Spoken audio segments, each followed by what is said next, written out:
please subscribe and don't forget to press the bell icon to get notified whenever we upload a new video. मंत्री राजनाथ सिंह ने जम्मू कश्मीर के हालात पर बैठक की।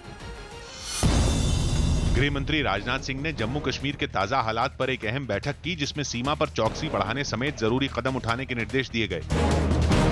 मुंबई और आसपास के इलाकों में चलने वाली कुछ लोकल ट्रेनों में जगह न मिलने के विरोध में बुधवार को होने वाले एमएनएस के आंदोलन से पहले रेलवे पुलिस ने पार्टी को नोटिस भेजा। यूपी के मेरठ में पिछले दिनों घर में घुसकर जलाई गई एक लड़की की दिल्ली के एक अस्पताल में इलाज के दौरान मौत हो गई। आईपीएल चेयरमैन राजीव शुक्ल ने एशियाई खेलों में भारतीय खिलाड़ियों को अच्छी सुविधाएं मुहैया करवाने को लेकर खेल मंत्री राज्यवर्धन सिंह राठौड़ का शुक्रिया अदा किया। एशियाई खेलों में शॉटपुट में गोल्ड जीतने वाले एथलीट तेजिंदर पाल सिंह के पिता का कैंसर की बीमारी से पंजाब के मोगा में निधन हो गया। दक्षिण कोरिया में आयोजित विश्व चैंपियनशिप की 50 मीटर पिस्टल प्रतियोगिता में निशानेबाज ओम प्रकाश ने भी गोल्ड मेडल जीता। मध्य प्रदेश के हरदा में कुछ स्कूली छात्र कपड़े उतारकर नदी पार करने लगे। बताया गया कि इन छात्रों को 14 किलोमीटर घूमकर स्कूल जाना पड़ता है। इस बीच इन्हें घने जंगल और खतरनाक रास्तों से होकर गुजरना पड़ता है। इसके बाद रास्ते में एक नदी भी आती है, जिसे ये छात्र कपड़े और स्कूल बैग हाथ में लेकर पार करते हैं। लेकिन बारिश के दिनों में ये और भी ज्यादा जोखिम भरा हो जाता है, क्योंकि नदी में पानी काफी ज्यादा बढ़ जाता है। छात्रों ने बोरी गांव में ही हॉस्टल की मांग की, ताकि वहीं रहकर वो पढ़ाई कर सके।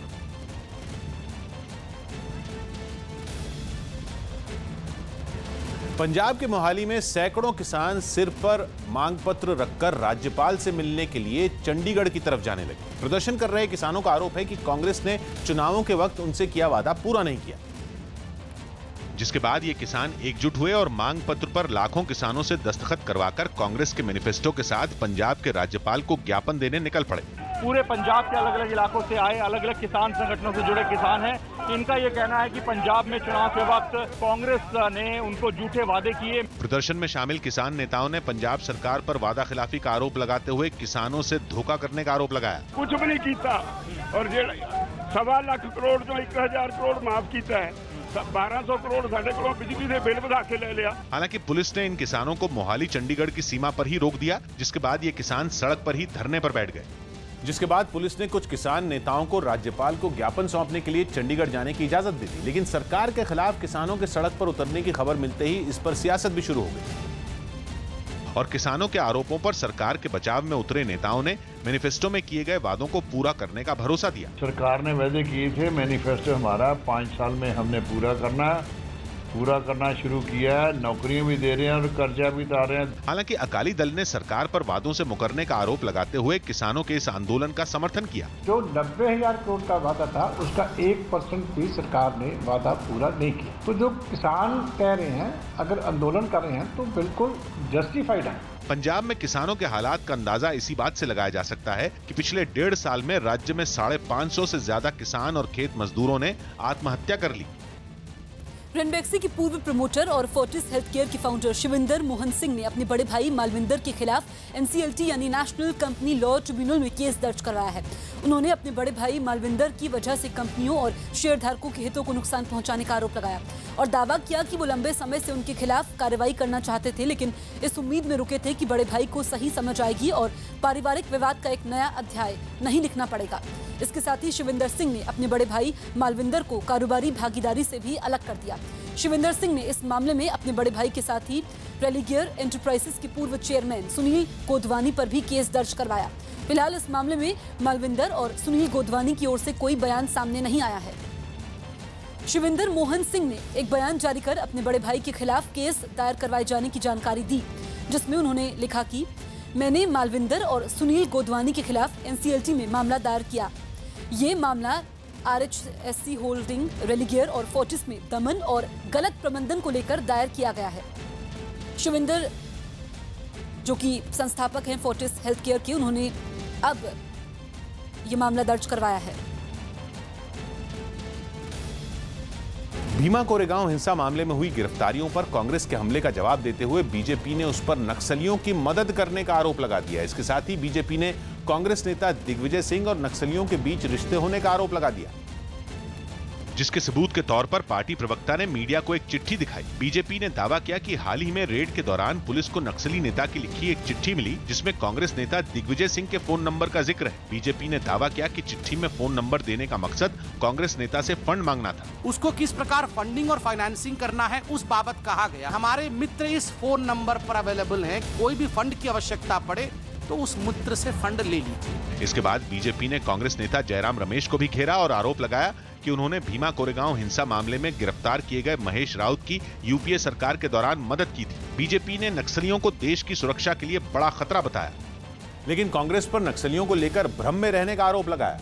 वहीं दिग्विजय सिंह पर बीजेपी के हमले से भड़की कांग्रेस ने भी सख्त जवाब दिया और कांग्रेस प्रवक्ता ने चिट्ठी के बहाने ही बीजेपी को घेर लिया। अगर पुलिस के पास किसी रेड में कोई कथाकथित कागज बरामद होते हैं तो भारतीय जनता पार्टी के प्रवक्ता के पास कैसे आ जाते हैं?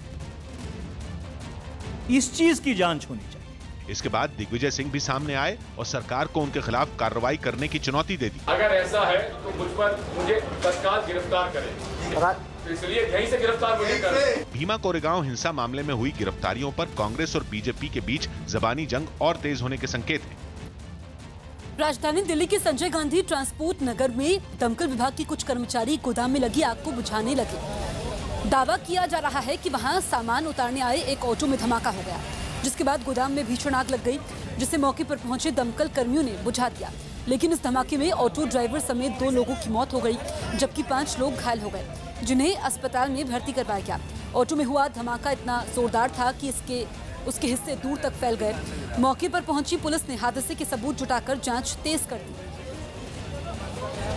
देश का सियासी मूड जानने के लिए किए गए एक ऑनलाइन सर्वे में प्रधानमंत्री मोदी को देश का सबसे लोकप्रिय नेता बताया गया। ये सर्वे जाने माने चुनावी रणनीतिकार प्रशांत किशोर की संस्था आईपैक यानी इंडियन पॉलिटिकल एक्शन कमेटी ने किया, जिसमें प्रधानमंत्री ने लोकप्रियता के मामले में देश के सभी बड़े नेताओं को पीछे छोड़ दिया। इस सर्वे में प्रधानमंत्री नरेंद्र मोदी का 48% लोगों ने समर्थन किया, जबकि दूसरे नंबर पर रहे राहुल गांधी को 11% लोगों का समर्थन मिला। सर्वे के लिए देश के 712 जिलों के 57 लाख लोगों से बात की गई और उनसे पूछा गया कि वो कौन सा नेता है जो देश का एजेंडा आगे लेकर जा सकता है, जिसके जवाब में लोगों ने प्रधानमंत्री के नाम पर मोहर लगाई। प्रशांत किशोर की संस्था के सर्वे में तीसरे नंबर पर अरविंद केजरीवाल, चौथे नंबर पर अखिलेश यादव और 5वें नंबर पर ममता बनर्जी रही। हालांकि इनमें कोई भी 10% से ज्यादा समर्थन नहीं जुटा पाया।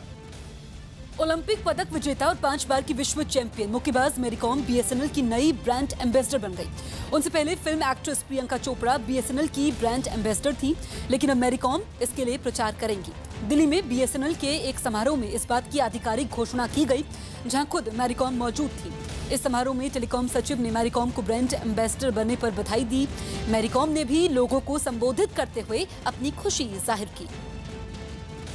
People know me, as a magnificent Mary. I feel being an Indian, I feel very proud. Today I feel very much happy. I associated with the BSNL. We should fight together and we will win. NITI Aayog के उपाध्यक्ष राजीव कुमार ने मंदी के लिए नोटबंदी को भी जिम्मेदार माना। नीति आयोग के उपाध्यक्ष राजीव कुमार ने अब अर्थव्यवस्था में मंदी के लिए रघुराम राजन की नीतियों के साथ ही नोटबंदी को भी जिम्मेदार माना। बुल्गारिया दौरे पर पहुंचे राष्ट्रपति रामनाथ कोविंद ने सोफिया में भारतीय कारोबारी प्रतिनिधियों से मुलाकात की। गुजरात सरकार के ऊर्जा मंत्री सौरभ पटेल और गृह राज्य मंत्री प्रदीप सिंह जडेजा ने 6 बड़ी पाटीदार संस्थाओं के प्रतिनिधियों के साथ बैठक कर हार्दिक पटेल से अनशन खत्म करने की अपील की। उनको विनती की कि आप हार्दिक को रिक्वेस्ट करो कि भाई उनका फास्ट का अंत लाए। महिला कांग्रेस ने केरल की बाढ़ पीड़ितों के लिए 25 लाख रुपए की सहायता राशि पार्टी के नए कोषाध्यक्ष अहमद पटेल को सौंपी। शिक्षक दिवस की पूर्व संध्या पर पीएम मोदी ने दिल्ली में आयोजित एक कार्यक्रम में नेशनल अवार्ड विजेता शिक्षकों से मुलाकात की। यूपी के अलीगढ़ में 2 बसों की टक्कर में 7 लोगों की मौत हो गई, जबकि करीब 15 लोग घायल हो गए। झारखंड के धनबाद में पीएमसीएच अस्पताल में 2 दिन से जारी डॉक्टरों की हड़ताल की वजह से मरीजों की परेशानी बढ़ गई। बिहार के गया में हनुमान जी की मूर्ति की आंख से आंसू निकलने की खबर फैलने के बाद मंदिर में सैकड़ों लोगों की भीड़ इकट्ठी हो गई। यूपी में फैजाबाद के जिला अस्पताल में एक महिला ने एक साथ 4 बच्चों को जन्म दिया। 7 सितंबर से लंदन के ओवल में शुरू होने जा रहे इंग्लैंड के खिलाफ 5वें और आखिरी टेस्ट में खराब प्रदर्शन करने वाले लोकेश राहुल की जगह अंडर 19 वर्ल्ड कप विजेता कप्तान पृथ्वी शॉ को डेब्यू करने का मौका मिल सकता है। भारत के पूर्व तेज गेंदबाज 32 साल के आरपी सिंह ने मंगलवार को क्रिकेट से संन्यास का ऐलान कर दिया। आईसीसी यानी इंटरनेशनल क्रिकेट काउंसिल के पूर्व अध्यक्ष एहसान गनी पीसीबी यानी पाकिस्तान क्रिकेट बोर्ड के नए चेयरमैन बनाए गए। वो नजम सेठी का स्थान लेंगे। अपने ही देश के राष्ट्रगान का अपमान करके विवादों में आए अमेरिकी फुटबॉल खिलाड़ी कोलिन कैपर्निक के साथ अनुबंध करने के बाद नाइकी के शेयरों में बड़ी गिरावट दर्ज की गई।